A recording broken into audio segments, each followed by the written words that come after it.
сега в момента кара? Еми, не вярвам да си бе, защото ние сега допушвам цигарата и кроиме. На село! Най-добре си е на село. Не бе, Данчо, някакво клипче прави тук и аз му пея. Искам да... Защото се обадих на Саша, той искаш да види точно как е направено.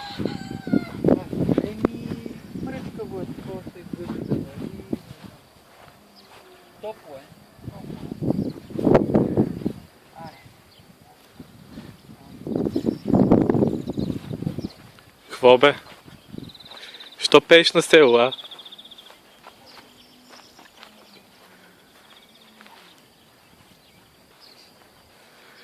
Така ли се работи? Ще се глобяваме.